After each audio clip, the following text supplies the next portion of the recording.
जी। सभी गुरु भाई गुरु बहनों को मेरा प्रणाम है। सबसे पहले तो दशहरे की विजयादशमी की हार्दिक शुभकामना बधाई तमाम गुरु भाई गुरु बहनों को। आज इस कोरोना के काल में कई एक महीनों बाद साहब फिर से फेसबुक लाइव पर आपके बीच आने वाले हैं।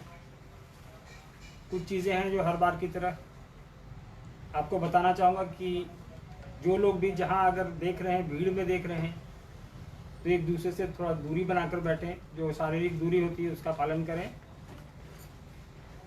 और अगर वो संभव नहीं है तो कम से कम मास्क ज़रूर लगाएं अगर नज़दीक में बैठे हैं तो, क्योंकि अभी कोरोना पूरी तरह गया नहीं है। और साहब ने इतने दिनों से फेसबुक पर नहीं आने का जो निर्णय लिया था उसके पीछे कई एक ये भी कारण थे कि कई जगह से सूचना आ रही थी कि लोग झुंड बना के देखते हैं साहब का लाइव और सोशल डिस्टेंसिंग का पालन नहीं करते, मास्क नहीं लगाते। तो इन सब चीज़ों का ध्यान रखिए आप लोग। कुछ चीज़ें हैं जो अभी साहब आपके बीच बात करेंगे आप लोगों से। आज शुभ दिन है, विजयादशमी का दिन है। आप लोग ध्यान से सुनेंगे, देखेंगे और लोगों तक साहब की बात को पहुंचाने का प्रयास करेंगे। व्यवस्था के हिसाब से अभी शिव चर्चाएं बंद हैं, स्थगित हैं। आप अपने घरों में कर सकते हैं। सामूहिक शिव चर्चाएं किसी भी तरह की जो मंच हो या माइक लगा के, वो बंद है अभी। आपसे अनुरोध करेंगे कि अभी ना करें। साहब के निर्देश के अनुसार हम लोग फिर अगली सूचना जारी करेंगे, तो उस हिसाब से फिर आप लोग कार्यक्रम करना होगा। अगर साहब अनुमति देंगे या व्यवस्था देगी तो करना शुरू करेंगे हम लोग। फिलहाल साहब आपके बीच है, हम जान रहे हैं कि आप लोग की उत्सुकता बहुत होगी। हम साहब से अनुरोध करेंगे कि गुरु भाइयों से बात करें। आप सबों को मेरा प्रणाम।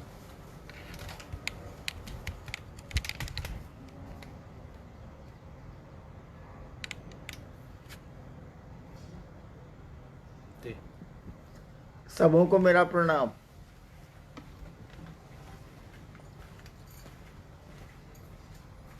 आज नवमी है, तिथि खंडित होकर दशमी भी आ गई है। दशहरा का पर्व है, बड़ा ही पावन और हर्षोल्लास का पर्व है ये, जहाँ हम सभी मिलकर उस महाशक्ति की, उस दुर्गा की पूजा करते हैं। सूरज तो आज निकला है नवमी में, जैसा अखबार कहते हैं।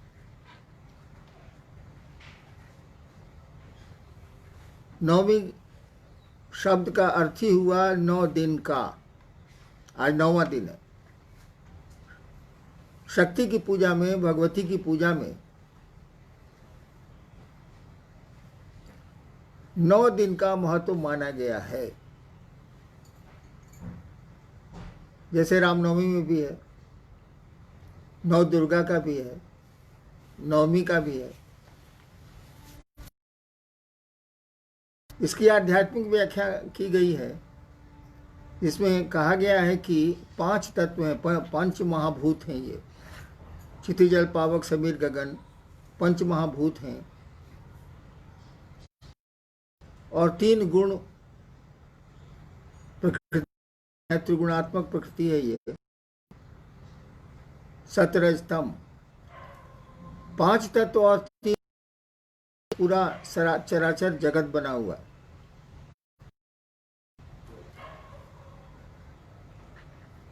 आदमी में भी, मानव सृष्टि में भी इन्हीं तत्वों और इन्हीं गुणों का समावेश है। उन्हीं से मानवीय सृष्टि बनी। तो 5 तत्व और 3 गुण और एक शिव, एक परमात्मा, कुल मिलाकर होते हैं 9। 5 महाभूत, 3 गुण और एक शिव, एक ईश्वर। ये पूरी सृष्टि उसी शिव की इच्छा है, और उनकी इच्छा से ही, उस ईश्वर की इच्छा से ही 5 तत्व 3 गुण बने हैं। और शिव की इच्छा ही शक्ति मानी जाती है। ऐसी परिस्थिति में वो 9 के भीतर ही है। 5 तत्व 3 गुण एक शिव, के भीतर ही पूरी शक्ति का विस्तार है, पूरी सृष्टि का विस्तार है। परमात्मा की इसी के माध्यम से व्याप्ति भी है और विस्तार भी है। इसीलिए शक्ति की पूजा में 9 अंक आता है। आज रामनवमी है, तिथि खंडित हुई है तो दशहरा आया है, यानी दशमी आई है। पहले आप सबों को इस दशहरा पर, इस विजयादशमी के पर्व पर मेरी हार्दिक शुभकामना है। आप मेरा प्रणाम ग्रहण करें। जहाँ तक कोरोना का सवाल है, इस बीमारी का सवाल है जिससे आज विश्व त्रस्त है, लॉकडाउन तो करीब करीब ख़त्म किया जा रहा है सरकारों के द्वारा, भारत सरकार या राज्य सरकारों के द्वारा, लेकिन बीमारी की दवा नहीं है। आपको याद होगा कि प्रधानमंत्री जी ने कहा कि दवाई नहीं तो ढिलाई नहीं। हमको आपको उसको मानना चाहिए। मास्क और जो दूरी है, सोशल डिस्टेंस जो मेंटेन करना है 6 गज का, 6 फीट का, उसको मानना है। अनावश्यक भीड़ भाड़ में नहीं जाना है, बिना काम के तफरीह में अभी नहीं निकलना है। थोड़ी सतर्कता तो ज़रूरी है। दवा आ जाएगी तो फिर देश में जो मशवरा प्राप्त होगा, सलाह प्राप्त होगी प्रशासन के द्वारा, वो हम लोग करेंगे। लेकिन अभी, और इसीलिए शिव चर्चाएँ भी बंद की गई हैं कि भीड़ नहीं हो। जैसे 200 आदमी के इकट्ठा होने की अनुमति सरकार दे रही है, लेकिन 200 आदमी ही मात्र इकट्ठा होंगे इसकी कोई गारंटी हम आप नहीं ले सकते।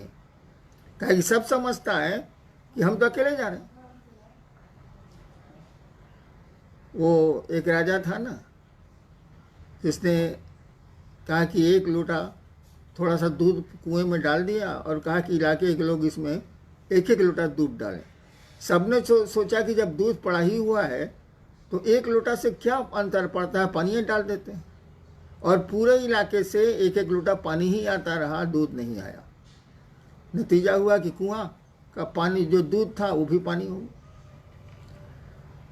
तो 200 आदमी की अनुमति, या प्रशासन आपको अनुमति देता है कि 200 आदमी का आप कार्यक्रम कर सकते हैं। यदि एसडीओ साहब, आपके लोकल जो अनुमंडल पदाधिकारी हैं, वो अनुमति देते हैं कि ठीक है 200 आदमी में आप अपना कार्यक्रम करिए, लेकिन आप कोई गारंटी नहीं दे सकते हैं कि 2 ही आदमी होंगे। वो संख्या बढ़ेगी, क्योंकि शिव शिष्यता में भीड़ बहुत है, शिव शिष्य बहुत हैं, खास करके गुरु बहनें हैं जो मानती नहीं हैं।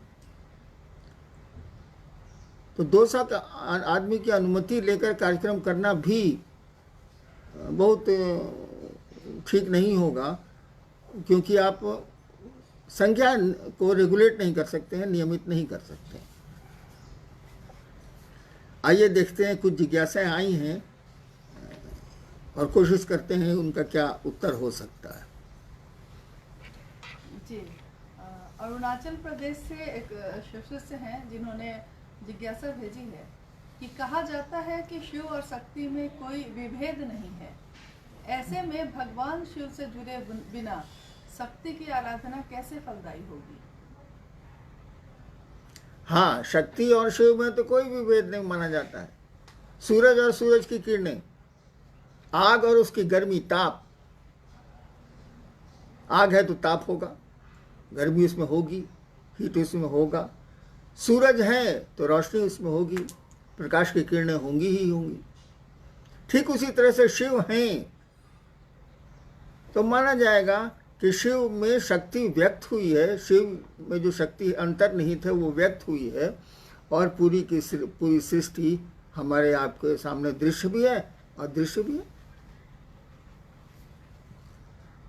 ये शक्ति कहा जाता है कि या शक्ति शिव से शक्ति, जो भी शक्तियां हैं वो शिव की शक्तियां हैं, अनंत शक्तियां हैं। मूल रूप से तो जो शक्ति मानी जाती है उसकी पूजा हो भी रही है, गौरी हैं और अन्य शक्तियां हैं जो मूल रूप से मानी जाती हैं। उनके नीचे तो असंख्य अनंत शक्तियां हैं।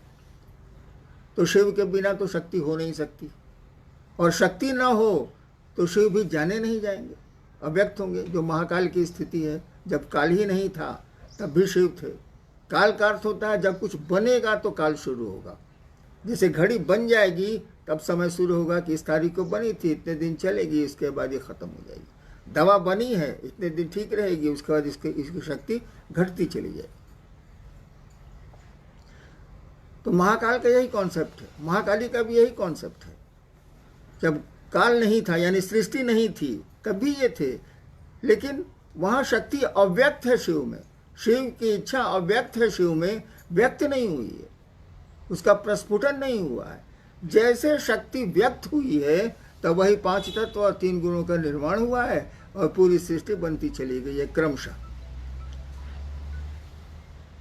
सवाल है कि क्या शक्ति की जी विभेद नहीं है वो तो नहीं है। शिव और शक्ति में। हाँ। तो ऐसे में भगवान शिव से जुड़े बिना शक्ति की आराधना कैसे फलदायी होगी? देखिए, आराधना का उद्देश्य क्या है, पहले तो ये महत्वपूर्ण है। आप चाहते क्या है? आप भगवती से क्या मांगना चाहते हैं? सुख, धन, धान्य, वैभव, इस जगत की चीजें, या भगवती को ही मांगना चाहते हैं? जैसे है ना, शिव से हम मांगते हैं, शिव को कहाँ कोई जल्दी मांगता है। तो भगवती से अगर मान लेना चाहते हैं तो शिव की पूजा की बहुत महत्ता नहीं है, वो दे देंगी। हालांकि शक्ति उन्हीं की है, लेकिन वो दे देंगी। देवियों की स्वतंत्र पूजा होती ही होती है, पहले नहीं होती थी, अब तो होने लगी है, बहुत दिनों से, बहुत हजार वर्षों से हो रही है। लेकिन अगर भगवती को चाहेंगे आप, तब तो शिव की आराधना मस्त है, कोई उपाय नहीं है हमारे आपके पास, क्योंकि उन्हीं की शक्ति है, उन्हीं की इच्छा है। शक्ति कहा जाता है, शिव की इच्छा शक्ति है, और उन्हीं की इच्छा से सारा जगत चल रहा है, वही शक्ति काम कर रही है। तो शक्ति से अगर जगत मांग रहे हैं तो मिल भी सकता है, लेकिन शक्ति को ही मांग रहे हैं, भगवती को ही अपना बनाना चाहते हैं, तब तो शिव की आराधना अनिवार्य है, आवश्यक है। कोई उपाय हमारे आपके पास नहीं है। जगत मांगिएगा तो दे सकती, देती ही। जी पटना से एक गुरु बहन है जिन्होंने पूछा है कि शिव गुरु चर्चा के बिना, जैसा कि अभी लोगों को लगता है कि बंद कर दिया गया है, तो शिव गुरु चर्चा के बिना मन व्याकुल है, व्यथित है, 3 सूत्र का पालन नहीं हो पा रहा है, तो कैसे करें? चर्चा के बिना मन व्यथित, बाह्य परिवेश ऐसा है कि हमको आपको चर्चा की अनुमति नहीं मिलेगी, क्योंकि हमारे आप पर ही शारीरिक खतरा है। 3 सूत्र में दूसरा सूत्र है चर्चा करना। चर्चा का मानी क्या होता है, अर्थ क्या होता है? शिव गुरु चर्चा का प्रयोजन है कि दूसरे आपकी शिव चर्चा से शिव की ओर बढ़ें, शिव को अपना गुरु माने, उनका जीवन शिवमय हो, सुखमय हो, शांति उनको मिले, ये प्रयोजन है शिव चर्चा का। लेकिन 3 सूत्रों में 2 सूत्र और भी हैं भाई साहब। पहला सूत्र है कि अपने गुरु शिव से दया मांगिए, दया की याचना करिए, मन उस दया की स्थिति में जाए। और तीसरा सूत्र है अपने गुरु को प्रणाम करिए। आपने शिष्यानुभूति, मेरी पतली सी पुस्तक है, उसको पढ़ा होगा। उसमें लिखा हुआ है कि शिव शिष्यता के लिए अनिवार्य एक ही चीज है, वो है अस्थाई शिष्य भाव। यानी शिव हमारे गुरु हैं, शिव मेरे गुरु हैं, यह भाव खंडित नहीं हो। जैसे आज तिथि खंडित हो गई, 9वीं में 10वीं घुस आई, कभी कभी चतुर्दशी में अमावस्या घुस आती। अस्थाई शिष्य भाव चाहिए,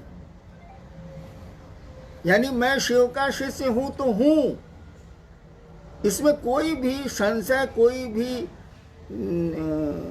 2 बातें नहीं होंगी। शिव मेरे गुरु हैं तो हैं। अगर अस्थाई शिष्य भाव है तो अस्थाई मन नमन की स्थिति में जाएगा, अस्थाई रूप से जाएगा। अस्थाई रूप से मन शिव से दया की याचना में जाएगा। बोलने या करने जैसा कुछ भी नहीं। मन तो नहीं लग रहा है, इसीलिए कि चर्चा करते थे तो भीड़ होती थी, भीड़ में बोल रहे हैं हम तो थोड़ा मज़ा आता था, अच्छा लगता था कि इतने लोग बेवकूफ़ बेवकूफ़ बैठे हैं मेरे सामने, हम ज़्यादा होशियार हैं इसीलिए चर्चा कर रहे हैं। दूसरे प्रयोजन भी हो सकते हैं। एक आदमी का प्रयोजन हो सकता है कि लोगों को सुना रहा वो कि शिव की चर्चा सुन के ये लोग शिव की ओर चलेंगे, शिव इनके गुरु होंगे, शिव से जुड़ेगा इनका मन, तो कम से कम शैतानियत से तो बचेगा। और कुछ की मनसा होगी कि भीड़ है, इतने लोग मेरे हैं तो कुछ लौकिक जगत मिल ही जाएगा, सम्मान मिल ही जाएगा, सुविधाएं मिल ही जाएंगी, अन्य काम भी धरती के हो ही जाएंगे। तो ऐसे लोगों को ज़्यादा तकलीफ हो रही है, जिनका जगत छूट रहा है चर्चा के बिना, जागतिक सुख सुविधाएं कम हो रही हैं चर्चा के बिना, उनको तो दर्द होगा भैया कि कुछ मिल नहीं रहा है, न सम्मान मिल रहा है, न सुविधा मिल रही है, न पैसे मिल रहे हैं, ये क्या हो रहा है। शोर तो वही लोग ज़्यादा करेंगे। मैं शिव का शिष्य हूँ और मैंने ही पूरी दुनिया में शिव चर्चा तीनों सूत्र की बात को लाया। ठीक है, मुझको किसने सिखाया? महादेव मेरे गुरु ने सिखाया, यह बात छोड़ दीजिए, मैं ही प्रत्यक्ष रूप से दिखता हूँ। मेरे मन में कभी ऐसा नहीं हुआ कि 6-7 महीने से शिव गुरु की चर्चा मेरे द्वारा बंद है, मेरी शिष्यता का क्या होगा, कभी नहीं आया मेरे मन। क्योंकि शिव मेरे गुरु हैं, चर्चा हो या नहीं हो क्या अंतर आता। महादेव मेरे गुरु हैं, जब मौका मिलेगा तो लोगों को शिव की ओर प्रेरित करेंगे।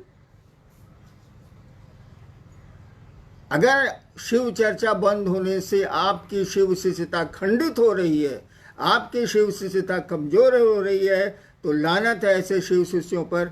ऐसे शिव शिष्यों को शिव शिष्यता छोड़ देनी चाहिए, यह मेरी राय। नेक्स्ट। बनारस से एक शिव शिष्य हैं, उन्होंने कहा है कि शिव शिष्य बहुत दिनों से नमः शिवाय कर रहे हैं, कुछ लोग मना करने पर भी करोड़ों कर चुके हैं, तब भी उन्हें शांति नहीं है और परेशानियों की शिकायत करते हैं। क्यों? परम शांत की पूजा करके भी इतनी अशांति क्यों है? मैंने इतने दिन से नमः शिवाय करते हैं, करोड़ों कर चुके हैं जी। अच्छा, तो परम शांत की पूजा करके अशांति, इतनी अशांति क्यों है? जी, तभी उन लोगों को शांति नहीं मिली, बोलते हैं। पहले तो नमः शिवाय आपने करोड़ों कर लिया, जैसा प्रश्न आया है, करोड़ों कर लिया। मैं ऐसे लोगों से मिला हूं जिन्होंने अरबों नमः शिवाय किए, और मेरे साथ रहे हैं वो लोग जिन्होंने अरबों नमः शिवाय किए हैं। 24 घंटे यही काम ही करता था वो। और उसके बाद मैंने देखा उस आदमी को कि आदमी नहीं रह गया था, उसका व्यवहार बहुत अहंकारी हो गया था। अंग्रेजी का शब्द इस्तेमाल किए तो वो इडियट हो गया था।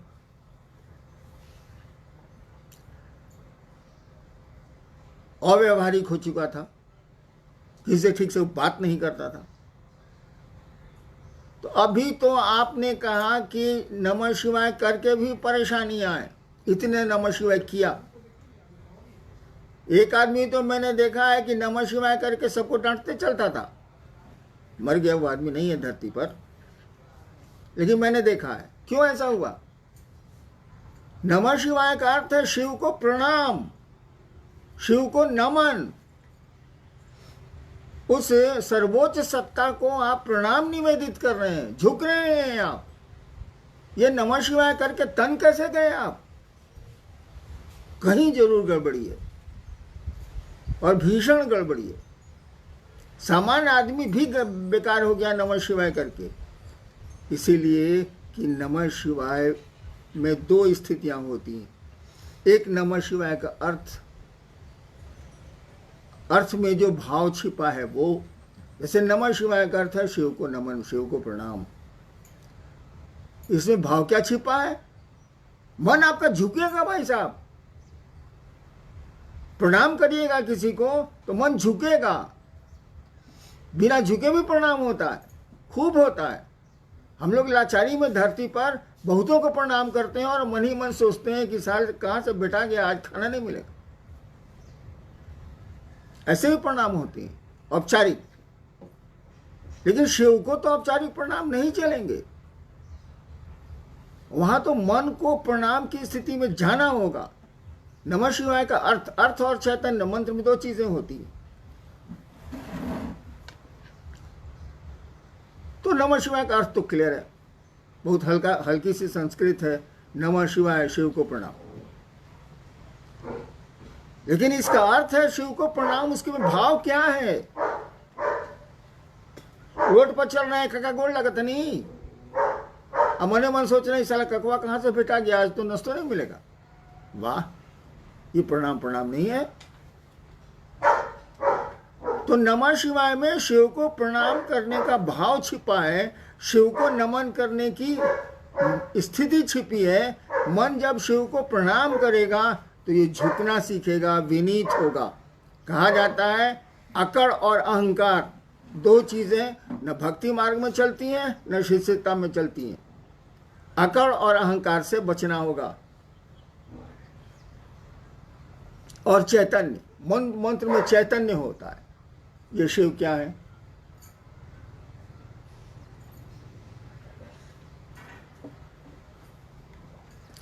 जब ये समझ में आएगा कि ये शिव क्या है, ये गुरु की दया से ही होता है। मंत्र का देवता ही, गुरु ही समझाता है और मंत्र में चैतन्य डालता है। उसमें जो ज्ञान है उस मंत्र में, उसको डालता है शिष्य में। जब मंत्र में अर्थ और ज्ञान दोनों आएगा, क्या आप बात करते हैं, एक मन है नमः शिवाय आपको शिव बना देगा। करिए तो सही, ये करोड़ों काहेला कर रहे हैं।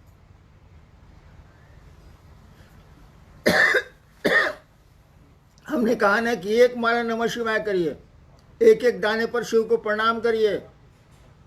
तो हम तो लोग तो गिनती करते हैं, 108 हो गया।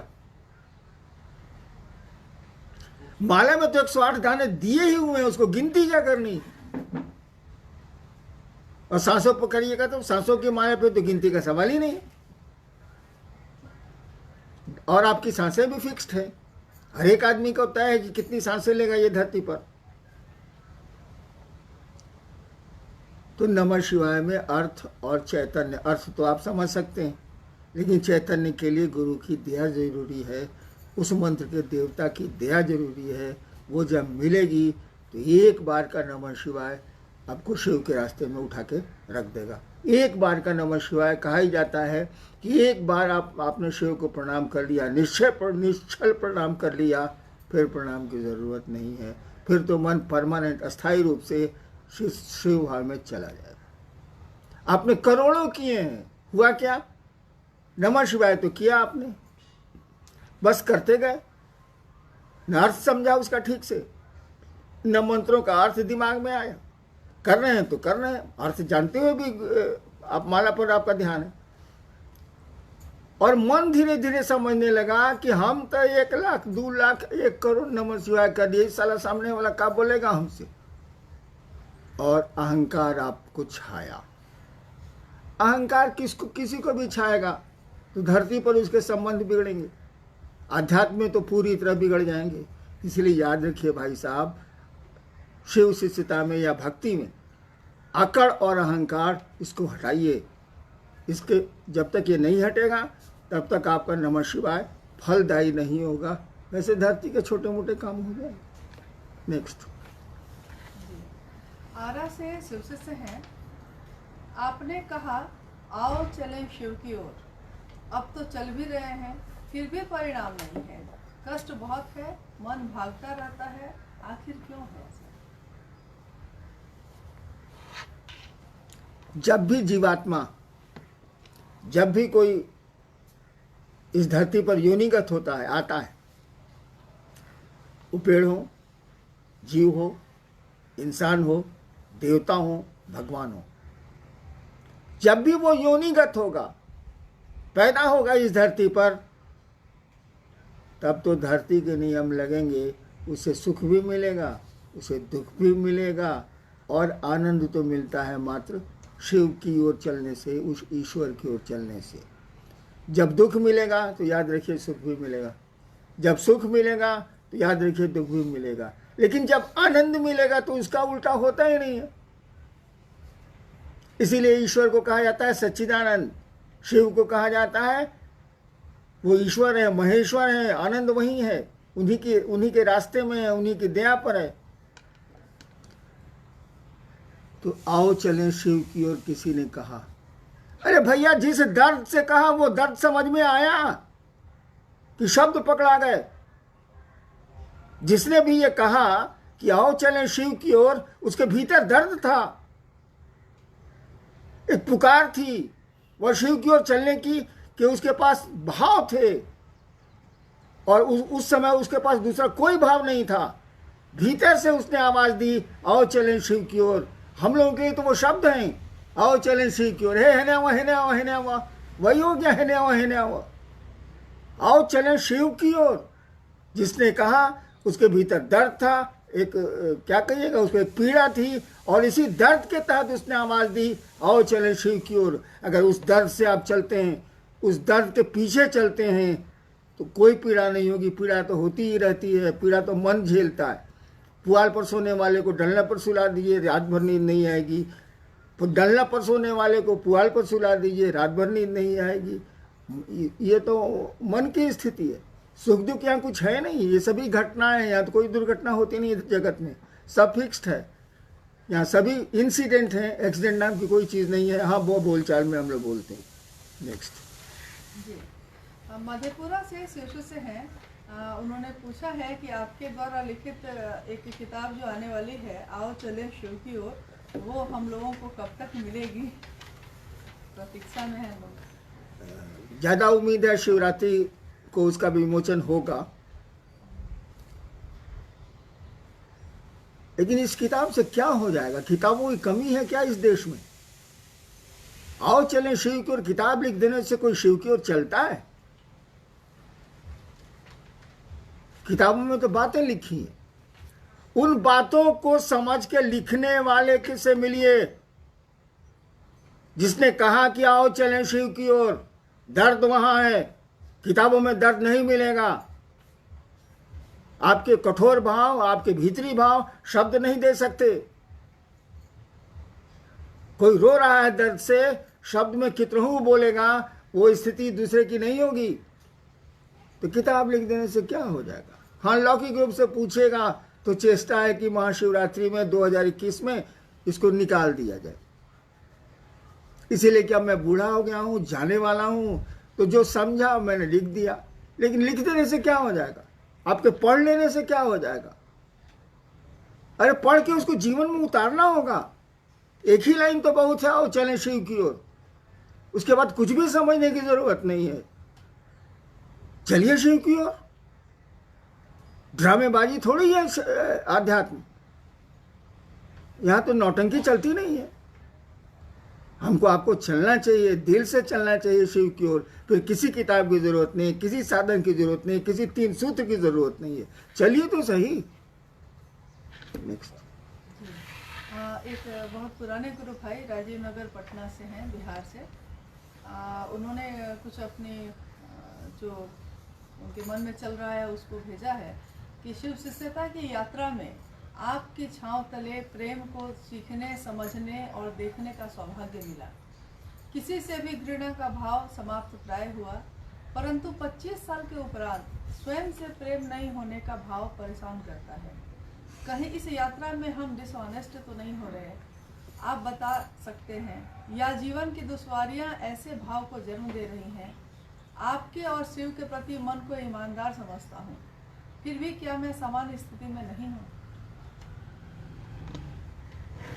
वो जीवन की दुश्वारियां जो है ना, जीवन के तंज जो है ना, जीवन की परेशानियां जो है ना, उनको इस मन स्थिति में ले आई हैं। परेशानियां आती रहती हैं भाई साहब। किसी घर में चलिएगा तो ऊंचा नीचा आपको मिलेगा। अच्छी सड़कें मिलेंगी तो खराब सड़कें भी जीवन में मिलती हैं। सवारियों को ठीक कीजिए, खराब सड़कों से निकल हम अब जाएंगे। मैंने कई बार कहा है कि जब खराब सड़क मिले तो अच्छी गाड़ी कर लीजिए, अच्छी सवारी कर लीजिए, तो झटका कम लगेगा, दर्द कम होगा। और शिव की सवारी से,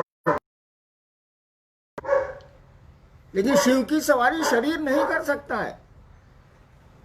शिव की सवारी जब करेगा तो मन करेगा। मन ही ने शैतान होता है, मन ही ने शिव होता है। एक आदमी घायल है और वो बेहोश हो गया है, कोई दर्द नहीं। एक बार मैं कुर्सी पर बैठा था यहीं रांची में, अचानक मैं बेहोश हो गया। इतना मजा आया मुझको, इतना मजा आया कि मत पूछिए। मुझको कुछ भी याद नहीं कौन क्या कर रहा। जब होश में आया तब देखा कि लोग सामने हैं और सब परेशान है। मुझको इतना मजा आया, वो जो 1 मिनट का समय था, कुछ भी मुझको पता नहीं चला। हाथ जब कुर्सी से नीचे गिर गए, गर्दन लुढ़क गई, मैं मर गया। बड़ा मजा आया। यानी मन ही न पकड़ेगा इसको कि कोई दर्द है, कोई सुख है। मन जब शिव की ओर चलेगा तो ये झटका कम लेगा और परेशानियां कम होंगी। जहां तक अपने से प्रेम करने का सवाल है, भाई ने लिखा है कि अपने से प्रेम नहीं हो रहा है। भैया अपने से काहेला प्रेम कर रहे हो? शिव से प्रेम करो ना, अपना खुद ही समझ में आ जाएगा कि हम लोग क्या हैं। आदमी को शिव से प्रेम करना चाहिए और थोड़ा बढ़िया से नमः शिवाय करिए। शिव को प्रणाम करने की कोशिश करिए। नमः शिवाय कोई दूसरा अर्थ नहीं है। अगर शिव को मन ही मन प्रणाम करते हैं आप, शिव को मन प्रणाम करने की स्थिति में जाता है तो नमः शिवाय की भी जरूरत नहीं है। इस साल नहीं जाता है मन, इसीलिए हम लोग कहते हैं नमः शिवाय करिए। नमः शिवाय तो आपको प्रणाम की स्थिति में ले जाता है, बहुत पावरफुल मंत्र है। उससे ज्यादा पावरफुल कोई मंत्र ही संसार में नहीं है, क्योंकि शिव से पावरफुल कोई है ही नहीं संसार में। इसलिए उनका नाम मंत्र सबसे पावरफुल है। इसको किया जाए। जी, एक भाई हैं औरंगाबाद बिहार से, उन्होंने लिखा है कि शिव शिष्य होने की मनोदशा में जब लोग आते थे, लंबे समय तक ये संवाद संप्रेषित किया जाता था कि जागा जागा महादेव के उद्घोष के साथ अंतरिक्ष को प्रेषित किया जाता था। जो आपकी शिष्यानुभूति में लिखा भी है कि यह प्रेषण वायुमंडल में ध्वनि के संप्रेषण का भाव प्रत्यक्ष या अप्रत्यक्ष जीव आत्माओं को सूचित करने के विज्ञान पर आधारित है। तो इसमें प्रत्यक्ष और अप्रत्यक्ष जीवात्मा किसके लिए कहा गया है? प्रत्यक्ष तो हो गए आदमी, प्रत्यक्ष या सब कुछ जो दिख रहा है सो प्रत्यक्ष है। कोरोना भाई सब दिख रहा है, कोविड-19 का कीड़ा दिख रहा है, और क्या जुलूम ढाया हुआ है सो देख लीजिए। त्रस्त है लोग, विश्व त्रस्त है, देश परेशान है, कोरोना तो दिख नहीं रहा। ऐसे असंख्य जीव हैं, जीव तो है वो, तभी उसके एक्शन है, तभी वो फेफड़ा को फुटबॉल की तरह खड़ा कर देता है ना जीव। तो कहा गया कि दृश्य अदृश्य दोनों जगत की जीवात्माओं के लिए यह संप्रेषण कि किसी ने शिव को अपना गुरु माना है काम करता है। इसीलिए संप्रेषण दिया हुआ है। अब तो घोषणा को भी बहुत महत्वपूर्ण हम लोग नहीं मान रहे हैं, क्योंकि घोषणा करने से क्या हो जाएगा। घोषणा तो हम लोग बहुत चीज़ की करते हैं। तो ये घोषणा कर देने से किसी ने शिव को गुरु माना है, वो शिवसी से नहीं होगा। शिवसी से जब हो जाएगा तब ये घोषणा चरितार्थ होगी, सार्थक होगी। ऐसे घोषणा का कोई अर्थ नहीं। हाँ, प्रत्यक्ष अप्रत्यक्ष जो जीवात्माएं हैं उसको सूचना चाहिए जाती है। जब हम आप समझते हैं कि साला करा के भी साला शिव को गुरु नहीं मानेगा, ड्रामा कर रहा है, तो और लोग भी तो यही समझते हैं। चलिए भाई, अंतिम ही है। अच्छा एक गुजरात से एक है, गुरु भाइयों और गुरु बहनों की तरफ से, कि साहब से, चूंकि अभी कोरोना काल में लंबे समय से आपसे लोग मिल नहीं पा रहे हैं, तो ये उनका है कि साहब से कुछ महीने मिल नहीं पाए तो मन में बहुत घबराता है, लगता है कुछ खो गया है। ऐसी स्थिति क्यों हो गई है हम लोग? अभी तो टेम्पोररी नहीं मिल रहे हैं भाई साहब, अस्थायी रूप से आप नहीं मिल रहे हैं। 6 महीने हुआ, 7 महीने हुआ नहीं मिल रहे। वो तो कोरोना की संक्रांति कह लीजिए है। अस्थाई भी स्थिति आने वाली है भाई साहब। और मैंने कभी नहीं कहा कि आप मुझसे जुड़े, मैंने शिव गुरु की बात शुरू की थी 1980 में, शिव गुरु से जुड़ने की बात की है, शिव का शिष्य बनने की बात की है। आज भी वही करता हूँ और मरने तक आप मेरी आवाज़ यही सुनेंगे कि शिव से जुड़ें। और शिव परमानेंट है, अस्थाई है। शिव नहीं है तो शक्ति नहीं है, और शक्ति नहीं है तो जगत ही नहीं, हम आप ही नहीं। हमने शिव से जुड़ने की बात कही है, अपने से जुड़ने की बात नहीं कही है। और हमसे जुड़ के क्या करेंगे आप? जैसे आप अदना सा इंसान, हम भी अदना सा इंसान, दोनों तो एक ही हैं भाई साहब। लेकिन आइए मिल के चलते हैं शिव की ओर, जब तक चल सकते हैं। और नहीं चल सकेंगे तो अपने गुरु शिव से दया की याचना करेंगे। क्यों नहीं, अब बनाया उसी ने है, गुरु भी वही है। और गुरु का क्या मानी है जब उसके शिष्य ही नहीं हो, धरती पर आए ही नहीं, तो ऐसे गुरु को नहीं रहने से क्या फ़ायदा। वो बुलाता है, हम कहते ही हैं कि हम 1 कदम चलेंगे, वो 100 कदम चलता है। लेकिन शुरुआत तो हमको आपको ही करनी होगी, दवा तो हमको आपको ही खानी होगी। पॉकेट में और 3 सूत्र को लेकर ढोने में शिव से न जुड़ पाएंगे हम लोग। सबको मेरा प्रणाम।